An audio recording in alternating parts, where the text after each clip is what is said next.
There is a question I wish I had asked myself many years ago. When did I start tolerating things for myself that I would never have accepted before? When did skipping a workout become the norm? When did I start telling myself one thing but doing the opposite? When did I start making excuses and just saying that I'm tired? Because once I came to terms with this, I realized that if I'm honest, all these excuses, all these lapses in judgment were a lowering of my standards. I didn't lose them overnight. I lost them quietly, over time, comfortably. I didn't even realize what was happening at the time, and soon it became too late. If you're struggling with knowing who you are and dissatisfied with the standards you're not keeping, this episode is for you. Welcome back to the Self-Leadership Lab. This is a place where we learn to govern our inner world so that our external world reflects our convictions, our standards, and the person that we want to be.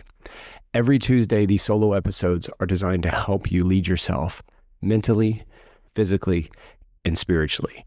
And today, I want to talk about something that probably affects many people. That's comfort. So I know you're thinking, Bobby, comfort.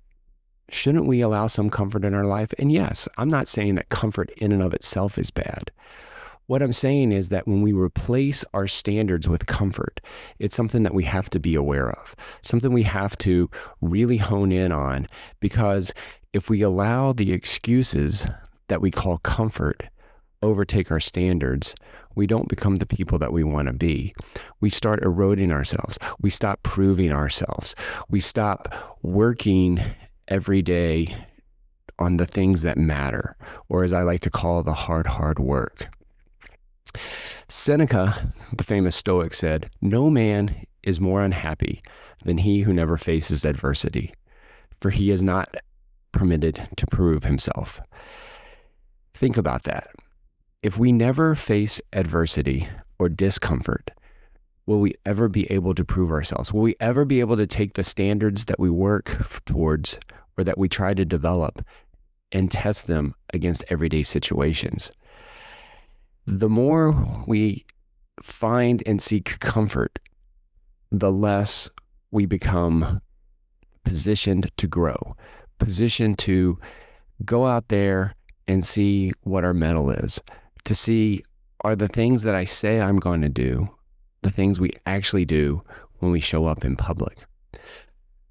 I know this firsthand because I lived a life of comfort, but yet at the same time I was miserable.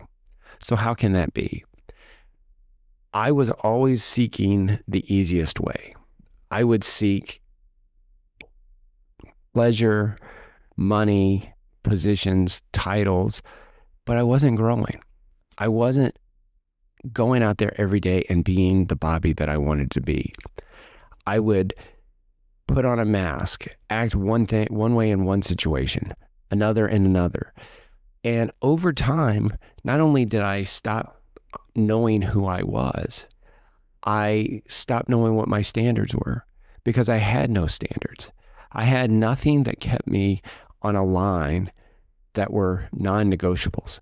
I would take my thoughts, feelings, and give them away freely because I was seeking immediate comfort versus refining myself and becoming each day a better version of who I was trying to be. Now, this, like I said earlier, this didn't happen immediately. This happened over time, probably years of saying one thing but doing another. And eventually, my mind didn't know what I wanted to do. So it always propelled me more to probably things I didn't want to do. You know, I talk about easy hard versus hard in the concept of the work that we're doing. But let's apply this to comfort.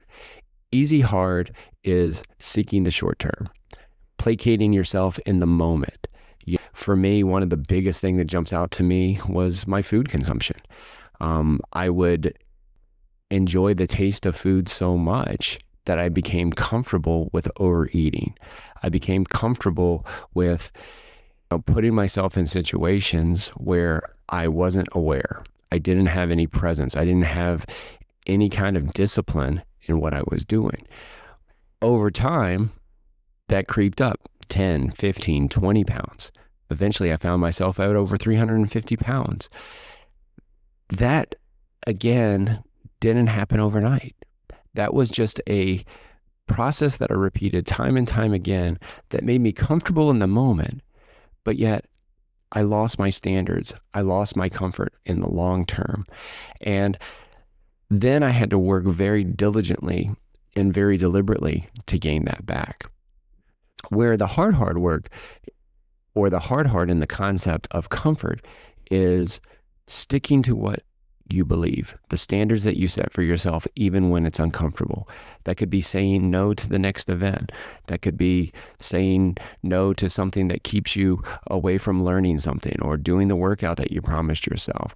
It could be spending time with your coworkers versus spending time with your family, even though that's something you say you believe in.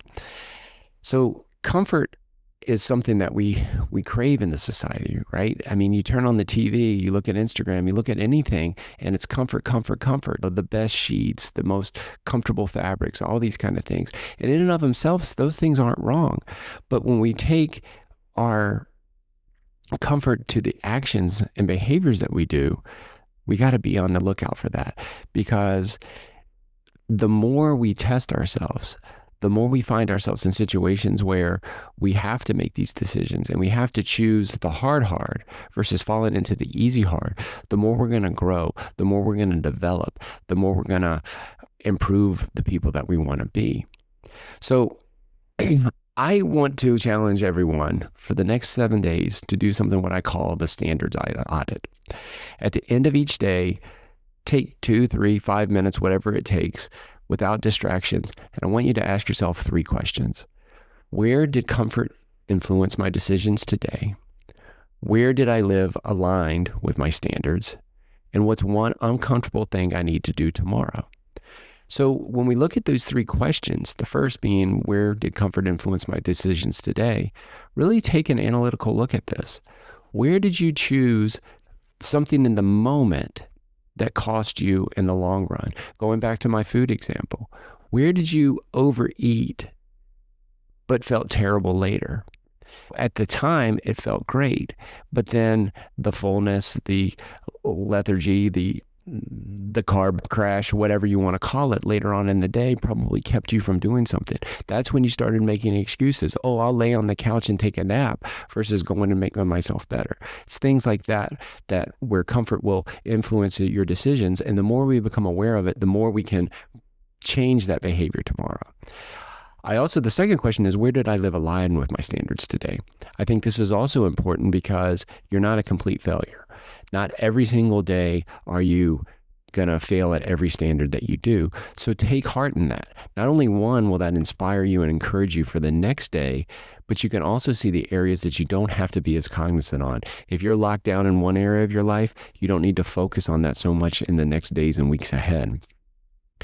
The final question is, what's one uncomfortable thing I need to do tomorrow? So going back to the same example, let's say it's food for you. Make yourself aware. You know, a lot of people pray before they eat, and most people think that the reason for that is to bless the food, which is very important, but it's also a great opportunity to check in with your body. What do I need today? What can I do to prevent myself from overeating? Really check in with yourself. And if it's not food, it could be something else. It could be skipping a workout, or not reading the pages that you wanted to read that day, or writing the paper that you wanted to write. Whatever it is, figure out why you did it and force yourself the next day to do that thing uncomfortably. I don't think you should suffer, but I do think you should push yourself a little bit. Maybe you need to struggle a little bit. And at first, if your standards are slipping, take that comfort away. Take it away in a meaningful and intentional way and observe what happens. because we can't go at this with guilt. We can't go at it with shame. We have to bring awareness to this situation, because awareness will lead to action. The more we know what our patterns of behavior are, the more we'll be apt to go out there and fix them. So comfort is not always the problem, but comfort can become dangerous when it starts changing what you tolerate, when it starts lowering your standards, when it starts pulling you away from what you know you're capable of becoming. So this week, don't just pay attention to what you say you value. Pay attention to what you tolerate, what you do, because all of those things eventually become who you are on a day-to-day basis. I hope this little short discussion on comfort helped you realize areas in your life or show some light into things that you can improve. And if this helped you, I'd encourage you to just send it to one of your friends, someone else who may benefit from rebaselining themselves and changing the way they think about the actions they do so they can live a better life tomorrow. I want to leave you with one thought, like I always do. Lead yourself first. Find the areas in your life where your standards don't meet what you say they are. Fix them, because that's the only way we can show up and lead others. Until next week, thanks everyone for listening.